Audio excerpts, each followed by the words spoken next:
Do cap rates really matter? So let's talk about cap rates. There's a lot of discussion, a lot of controversy about what a cap rate is, what it means. Should you even consider it, look at it, use it? Is it used for valuing real estate? Is it used to measure the return on an investment? What in the world is a cap rate? So a cap rate is the return on a stabilized investment. It is a way to value the return you're going to get on that investment. Now, a lot of people don't agree with that, but that's really what it is at its basic level. It measures, it's a capitalization rate, meaning it's a return on the capital that's invested and or that you pay for something, for an asset. It can be any asset. So if you're paying $1 million and the net income's $50,000, then you have a 5% cap rate.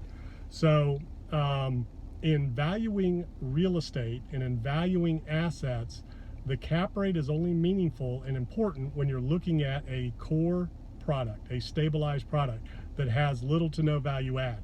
You can pay a 1 cap for a property based on its actuals because it could be mostly vacant or all vacant, or it could have 50% upside in the income. So you go in at a 1 cap, but you might exit at an 8 cap.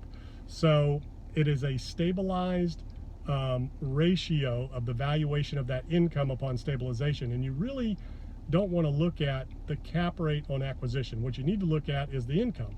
What's the income? What does the market look like? What's my opportunity? Can I add value through increasing income, through operational efficiencies, adding other revenue centers, increasing rents, whatever it is for whatever kind of product it is. That's really what you want to look at the end of the day.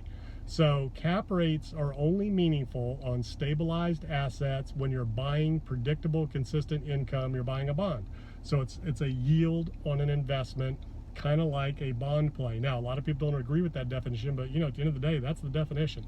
A capitalization rate represents the return on your capital invested, and it is used as a measure to value an asset once it's stabilized, but it's pretty much meaningless on assets that have upside or improvement opportunities. So don't get hung up on cap rates. Look at the asset, look at the deal, look at the market.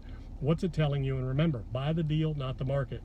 Make sure that the deal makes sense. Don't go into a deal just because it's in a great market. Make sure the deal makes sense, and don't discount a deal because the market might be questionable. Look at the deal, make sure it makes sense, underwrite it all the way down to the base level of whoever that tenant is and where their income is coming from.